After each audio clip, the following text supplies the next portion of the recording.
नमस्कार मित्रों, I welcome you all again to summarised my YouTube channel. आज बात करेंगे चीन और भारत में जो अभी सीमा तनाव लद्दाख से लेकर के पूर्वी लद्दाख से लेकर के सिक्किम तक फैला हुआ है उस पे। और कल उसमें एक विशेष डेवलपमेंट हुआ, एक बड़ी बात हुई। लाल लाल आंखें दिखाने की बात करके सत्ता में आए लोग लगातार दोहरा रहे हैं कि शांतिपूर्ण ढंग से डिप्लोमेटिक तरीके से बायलैटरल जो एग्रीमेंट्स हैं, जो द्विपक्षीय समझौते हैं, उनके आधार पर समाधान निकाला जाएगा। ये बहुत अच्छी बात है, ये बहुत ज़रूरी बात है। Diplomacy is something very difficult. Diplomacy ऐसी कोई चीज़ नहीं है मतलब कि आप जो चुनावी जुमले होते हैं वो तो खैर बहुत बार कह दिया जाता है, कुछ भी लोग कह देते हैं, लेकिन जो असल डिप्लोमेसी है, जो असल पॉलिटिक्स है, उसमें सीमा पे सैनिक होते हैं, उसमें बहुत सारा व्यापार होता है, उसमें इकॉनमी होती है, बहुत कुछ दांव पे लगा होता है। और मैं बहुत अच्छा लगा, बहुत सुकून में हूँ कि ये जो हॉकिश डिमांड्स चल रही हैं, हमला कर दो, घर में घुस जाओ, ये मतलब केवल मूर्ख IT सेल तक सीमित हैं।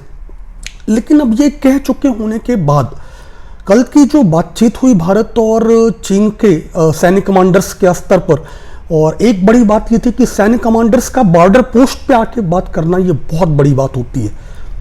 हॉटलाइंस होती हैं, आप जानते हैं, एक दूसरे को फ़ोन किया जाता है अगर कोई एग्रेशन की स्थिति बन रही है, कोई हमलावर स्थिति बन रही है, कोई एक पक्ष ज़्यादा दिक्कत कर रहा है। But commanders means area commanders, top military leaders coming down to a border post and talking, that is something huge. बहुत बड़ी बात है ये। कल वो आए, 6 घंटे तक मैराथन बातचीत चली, मतलब 3 घंटे बातचीत हुई होगी, 3 घंटे अनुवाद हुआ होगा। कोई अनिवार्य नहीं है कि मतलब उधर वाले जो सैनिक कमांडर हों वो हिंदी या अंग्रेजी जानते हों और हमारे वाले। ये बातचीत बहुत दिलचस्प हुई और इस बातचीत के जो संकेत निकल के आ रहे हैं वो मुझे मतलब थोड़ा असहज करते हुए लग रहे हैं, और आज इसी पे बात करते हैं। जैसे पहली बात तो कि मतलब बातचीत के बाद हमारा जो MEA है, जो ministry of external affairs, foreign ministry जिसको आम भाषा में कहते हैं, जो जाना जाता है, उसने मतलब बयान जारी करके बताया कि बहुत सौहार्दपूर्ण बातचीत हुई, काफ़ी अच्छी बातचीत हुई। और दोनों कमांडर्स ने ये तय किया कि जो अनौपचारिक मीटिंग्स हुई हैं भारत और मतलब मोदी जी और जिनपिंग के बीच, और उनमें जो एक निष्कर्ष निकाला गया कि बायलैटरल एग्रीमेंट्स के आधार पे बात की जाएगी, वही सहमति हुई और लंबी ये बातचीत चलती रहेगी। कल हुई प्रगति पे भारतीय विदेश मंत्रालय ने खुशी जताई। ये बहुत दिलचस्प है क्योंकि ऐसा कोई रेसिप्रोकेटरी बयान चीन की तरफ से आया नहीं। देर शाम तक मैं इंतजार करता रहा, ग्लोबल टाइम्स ढूंढता रहा और वर्ल्ड मतलब जितने प्रमुख मीडिया चैनल हैं कि उनकी तरफ से मतलब एक सेटिस्फैक्ट्री बयान हो गया कि मतलब we discussed and we are committed to peacefully resolve the matter. ये बयान नहीं होता है कूटनीति में, और कूटनीति जो है उसमें बहुत बार यही सारी चीजें तय करती हैं कि आप कितना दे रहे हैं, कितना ले रहे हैं। बयान ना आने के बाद एक बहुत दिलचस्प चीज हुई और जो एक अलार्मिंग भी है, मतलब दिस इज रियली अलार्मिंग, कि बातचीत होने के बाद भारत और चीन में सीमा पर तनाव को लेकर बातचीत होती है, जहां पे बहुत सारी जगहों पे सैनिक आगे पीछे एक दूसरे के सामने, मतलब जिसको आई टू आई बॉल कहते हैं, कि एक दूसरे की नजर मिला के आंखों में आंखें डाल के खड़े हैं। वहां पे बातचीत होने के बाद बयान ना आना, ये एक बात, दूसरे देश का कोई मतलब गंभीर बयान ना आना। उससे जो ज्यादा बड़ी बात है वो ये है, आप बहुत ध्यान से सुनिएगा, global times communist party of China affiliated newspaper है, उनका अंग्रेजी न्यूज़पेपर है। सीधे सीधे वो नहीं बोलते पर दुनिया जानती है, they parrot the line. People's Daily की तरह वो माउथ ऑर्गन नहीं है, बट बस द ग्लोबल टाइम्स वही बोलता है जो मतलब पोलित ब्यूरो को वहां की बोलना होता है, और वहां की पोलित ब्यूरो ही वहां की सरकार, कम्युनिस्ट पार्टी ही शासन है। सो ग्लोबल टाइम्स का बयान बहुत मायने रखते हैं। और ग्लोबल टाइम्स ने कल जो हेडिंग लगाई, भारत से सीमा विवाद के बीच पीपुल्स लिबरेशन आर्मी का ऊंचाई वाले क्षेत्रों में बड़ा सैन्य अभ्यास, ये आप देखें कि मतलब इसका अगर मैं अंग्रेजी हिस्सा पढ़ने की कोशिश करूं कि मतलब कल चाइनीज पीएलए ने, पीपुल्स लिबरेशन ऑफ आर्मी ने एक बड़ा मनूवर किया। PLA conducts manoeuvres in high altitude north west China amid border tensions with India. उन्होंने हुबोई को भी कोट किया। मतलब वो क्या मैसेज देना चाह रहे हैं, चीजें बहुत साफ हैं, पर उसको मैं थोड़ा सा और आसान करके आपको समझाता हूं। पहला तो ये कि जब डिप्लोमेटिक बातचीत हो रही होती है तो इतने एग्रेसिव बयान रोके जाते हैं। If one party is like issuing such aggressive statements in the middle of diplomatic dialogue, तो कौन एडवांटेज की स्थिति में है, कौन धमकाने की कोशिश कर रहा है, कौन डिसएडवांटेज में है, वो चीजें बहुत साफ हो जाती हैं। फिर उन्होंने पैराट्रूपर्स को पहाड़ों में उतारने की बात की कि मतलब कुछ घंटों में उन्होंने मतलब एक मेजर बटालियंस को, पैराट्रूपर्स को पहाड़ों में उतारा। अभी पैराट्रूपर्स को पहाड़ों में उतारने का, और आप ये देखें कि लद्दाख के पास उन्होंने जेट उतार दिए हैं, जिस पे भारतीय मीडिया का एक सेक्शन बोल रहा था कि उतनी हाइट पे पेलोड क्या होता है, ये होता है, वो होता है, और कितना उड़ा पाएंगे कितना नहीं। वो सारी बातें, उनमें कुछ कुछ सच्चाई है, लेकिन इतनी नहीं कि आप पूरा सच ही बदल दें। उसके बाद मतलब एक जो और सबसे बड़ी बात है कि आज की दुनिया में जो भी कुछ होता है, अगर आप एक मैसिव मिलिट्री मनूवर कर रहे हैं तो you can not hide it. हमारे अपने 150 सैटेलाइट आसमान में घूम रहे हैं, अमेरिका के अपने 150 सैटेलाइट आसमान में घूम रहे हैं, दुनिया के हर देश के, मतलब तमाम जो महत्वपूर्ण देश हैं उनके उपग्रह अंतरिक्ष में घूम रहे हैं। आप छिपा नहीं सकते आज की दुनिया में। तो अगर कोई country is like making this claim कि उन्होंने मिलिट्री मनूवर किया, तो इसका मतलब है कि वो मिलिट्री मनूवर उन्होंने किया, और ये अपने आप में एक दूसरी बड़ी बात। खैर, अब आते हैं मतलब कि चीन ने ऐसा क्यों किया, उसके पीछे कुछ कुछ बातें देखते हैं। कि भारत ने जब कहा कि भारत चीन सीमा पर शांति और सद्भाव द्विपक्षीय संबंधों के संपूर्ण विकास के लिए अनिवार्य है, ऐसी बातें कही जाती हैं। नॉर्थ कोरिया और यूएस में भी जब बात होती है तो भी कही जाती है। कल की बातचीत में भारतीय पक्ष से 14वीं कॉर्प के जो कमांडर हैं लेफ्टिनेंट जनरल हरेंद्र सिंह, और चीन की तरफ से दक्षिण शिनजियांग जो उनका मिलिट्री डिस्ट्रिक्ट है उसके कमांडर मेजर जनरल ली शुन शामिल हुए। मुझे कल retired lieutenant general HS. Panag ने ये सवाल उठाया था, और मुझे ये गंभीर सवाल लगा कि बॉर्डर स्क्रमिश के बीच, सीमा पर तनाव के बीच भारतीय टुकड़ी का नेतृत्व लेफ्टिनेंट जनरल रैंक का अधिकारी कर रहा है, और चीनी जो मतलब आर्मी है, पीएलए जो है, उसकी तरफ से मेजर जनरल जो इसेंशियली रैंक में नीचे होता है वो आ रहा है। तो इसके भी क्या संकेत हैं वो खैर मतलब एच.एस. पनाग जी को मैं और पढ़ के फिर कभी बताऊंगा। बातचीत में क्या हुआ? बातचीत में यह हुआ कि भारतीय पक्ष ने अपनी सबसे जरूरी मांग रखी, तो पूरी लद्दाख के इलाकों में जो actual line of actual control है उस पर यथास्थिति बहाल की जाए, टू रिस्टोर द स्टेटस को on the actual line of actual control in eastern Ladakh. पहला सवाल, स्टेटस को ठीक है, यथास्थिति, पर कब की? अप्रैल में अचानक सैन्य कार्रवाई करके चीन के घुस आने के पहले की बात की। हमारे जेम्स डोवाल साहब, मतलब उनको पुलवामा का भी पता नहीं चलता है, उनको इतनी बड़ी कार्रवाई का पता नहीं चलता है। ये मैसिव इंटेलिजेंस फेल्योर है, इसको आर्मी के वेटरन्स भी मान रहे हैं कि आपको चाइनीज आर्मी का, पीएलए का इतना बड़ा मूवमेंट, इतना बड़ा डिप्लॉयमेंट पता ही नहीं चला। खैर, अब तो पता चल गया है, अब तो राजनाथ सिंह जी भी मान लिया है, मतलब बस ये मीडिया चैनल नहीं मान रहे। तो अभी वो तमाम इलाकों में 8 किलोमीटर तक घुसा हुआ है, उसके पहले तो और भी घुसा था। अरुणाचल से लगातार खबरें आ रही थी, आप याद करें, भाजपा के एक सांसद ने कहा था कि पीएलए घुस रही हमारी सीमा में, और उसको ब्रश ऑफ कर दिया गया था चुनाव के पहले।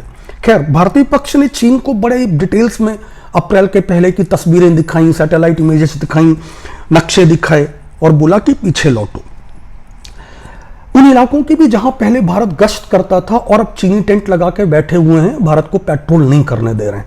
इसमें जो सबसे महत्वपूर्ण है वो है पैगोंग त्सो फिंगर्स, और ये मैं कभी समझाऊंगा। आप ये समझिए कि एक बड़ा पहाड़ है, उसके पास एक बड़ी झील है, झील कई इलाकों में खुलती है जो पहाड़ के ही रास्ते हैं, तो मतलब वो जहां जहां खुलती है आप उसको फिंगर मान लें, फिंगर 1, फिंगर 2, फिंगर 3, फिंगर 4। झील दोनों पे मतलब दोनों दावा करते हैं। और खैर, तो उस झील में मतलब जो पहले 8 फिंगर्स होते थे, मतलब 8 फिंगर्स थे, और जो चीन का दावा था, फिंगर अगर आप देखेंगे जो सेकंड फिंगर है वो हमारी तरफ है, फिंगर्स हमारी तरफ से गिनी जाती हैं भारत की तरफ से, तो फिंगर 1, फिंगर 2, फिंगर 3, फिंगर 4। चीन का दावा हमेशा से फिंगर 2 तक रहा है जो हमारा है, हमारा दावा फिंगर 8 तक रहा है। हम कभी कभी फिंगर 8 तक गश्त कराते थे, चीन कभी कभी फिंगर 2 तक गश्त कराता था, but this was very rare. मोटा मोटा दोनों फिंगर 4 तक जाते थे, वो मिडल लाइन थी, और अपने अपने इलाके से लौट आते थे। वो आए 8765, हम गए 1 2 3 4, दोनों उसके बाद लौट आते थे। ये अब तक की स्थिति रही थी। अब चीन तमाम बार बढ़ा रहा है। फिंगर 2 पे तो हमेशा से बैठा हुआ था, वो फिंगर 8 पे बार बार बढ़ रहा है। इससे भी ज्यादा जो दिक्कत है, मतलब, और हमारी पेट्रोल पार्टीज को जाने नहीं दे रहा है इस बार उसने। लेकिन जो और बड़ी दिक्कत है कि ऐसे इलाकों पे भी उसने इंक्रोच किया है, वो अंदर घुसा है जिन पे एलएसी, मतलब भले ही विवाद हो, दोनों के दावे अलग अलग हों, लेकिन मोटा मोटा सहमति थी कि ये तुम्हारा है, ये हमारा है।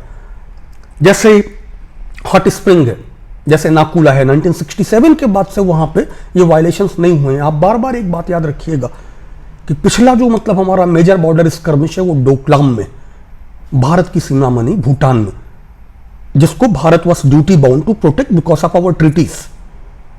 लेकिन चीन हमारे अंदर इस तरह से नहीं घुसा।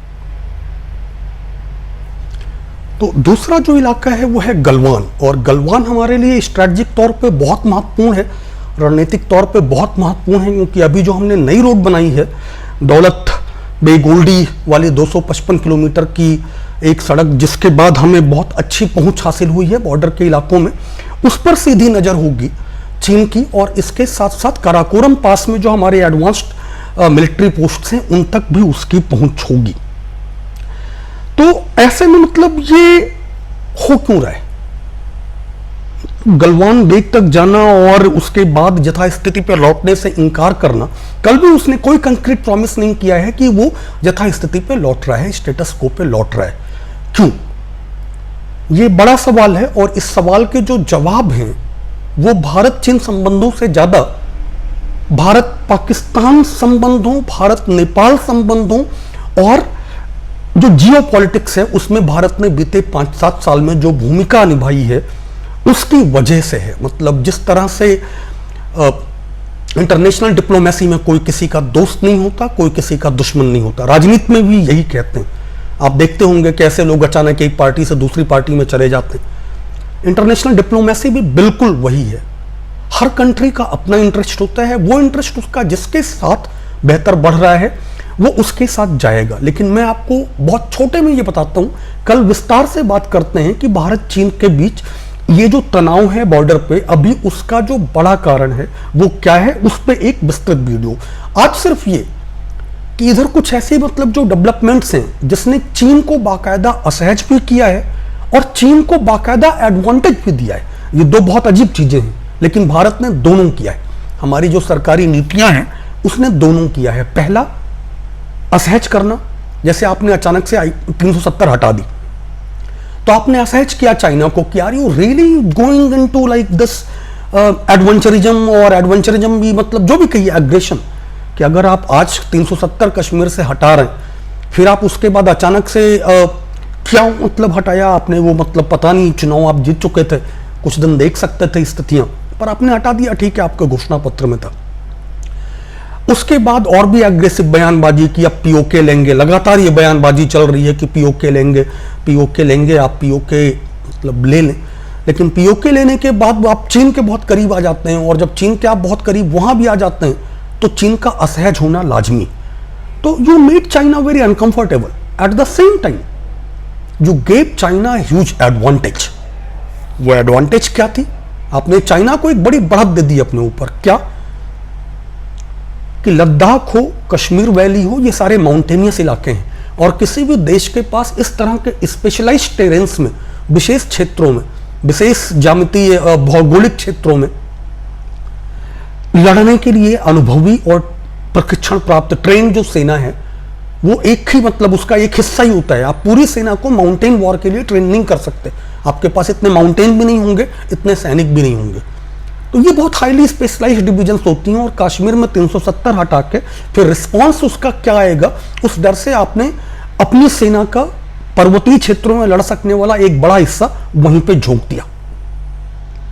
उसमें मुझे मजेदार बात याद आती है कि आपने मौसम बताना शुरू कर दिया, मतलब अचानक एक दिन ये जितना चाइनीज एग्रेशन है, मतलब जम्मू कश्मीर रेडियो ने मौसम बताना शुरू किया, और मौसम बताना शुरू करने के बाद जिस लेवल पे एग्रेशन बढ़ा है, अगर आप वो देखें अप्रैल, और अचानक हमने मौसम बताना बंद भी कर दिया। हमने अचानक से बताना शुरू किया कि पीओके के मुजफ्फराबाद में ये है, अभी गिलगिट में ये टेम्परेचर है, बर्फबारी होगी कि नहीं, बाल्टिस्तान में बर्फबारी होगी कि नहीं। और जब ये स्थिति ठीक नहीं हुई, मतलब एग्रेशन जब हुआ, तो हमने वो बताना बंद भी कर दिया। खैर, दूसरा आप जोड़ें कि भारत सरकार के तमाम नीतिगत फैसलों की वजह से हो या अपने आप हुआ, क्योंकि सैन्य प्रेमी सरकार है, मैं नहीं मानता कि ये सरकार सेना के बजट में कमी किसी दुर्भावना से करेगी। तो निश्चित रूप से मतलब ये जो नोटबंदी और जीएसटी और तमाम चीजें करके जो अर्थव्यवस्था को झटका लगा है, सेना के बजट में 20% की कमी उसी लिए की गई होगी, और कोई कारण मुझे नहीं लगता। लेकिन फिर आपने एडवांटेज दिया चीन को कि एक तरफ उसका बजट पहले से ही आपकी सेना से कई गुना है। वो आपने देखा होगा, एक न्यूज चैनल जो मशहूर है अपने संपादक के सुप्रीम कोर्ट द्वारा उगाही के लिए जेल भेजे जाने, तिहाड़ जेल भेजे जाने के लिए, उसने मतलब जब नेपाल में ने प्रतिरोध जताया सीमा को लेके, तो उसने सैन्य शक्ति गिननी शुरू कर दी थी, तुलना करनी शुरू कर दी थी। They did not compare India's military might with China for obvious reasons. तो आपने एक तरफ उधर सेना फंसा ली कश्मीर में, जो माउंटेन्स पे लड़ती है, खासतौर पे वो सेना फंसा ली। दूसरी तरफ आपने 20% अपनी मिलिट्री का बजट कम कर दिया, ये दूसरा एडवांटेज हुआ। तीसरी तरफ बीते 6 साल में आप यूएस के करीब ही नहीं गए। आप यूएस का जो एक कंटेन चाइना पॉलिसी है, कंटेन चाइना क्या होता है वो आप देखेंगे, मैं कभी उस पर भी एक करूंगा। कंटेन चाइना ही नहीं, ये कंटेनमेंट पॉलिसी क्या होती है।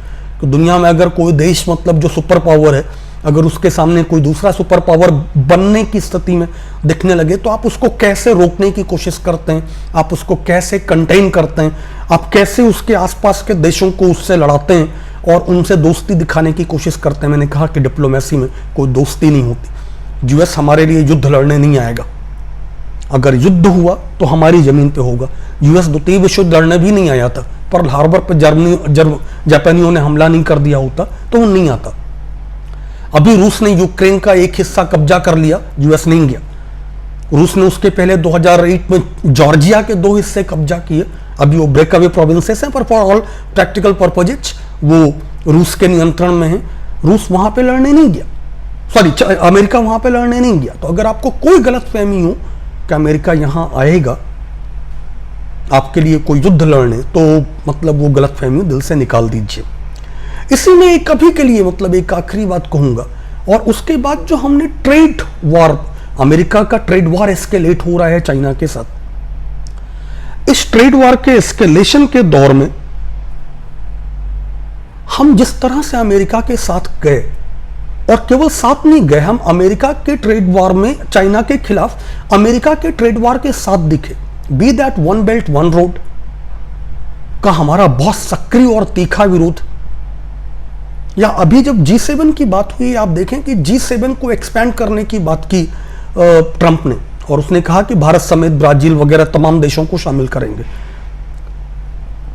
किसी मूर्ख व्यक्ति को यह बात तो भारत की बढ़ती ताकत लग सकती है। यह असल में अमेरिका की बढ़ती ताकत ही नहीं, अमेरिका की चाइना से बढ़ती लड़ाई भी है कि वो G7 को एक्सपैंड करके चाइना के जो ट्रेड इंटरेस्ट है उनको कंटेन करना चाहता है। हम जितना करीब जाएंगे, G7 जितना एक्सपैंड करेगा, चाइना को उतनी चपट लगेगी, उसका वन बेल्ट वन रोड उतना प्रभावित होगा।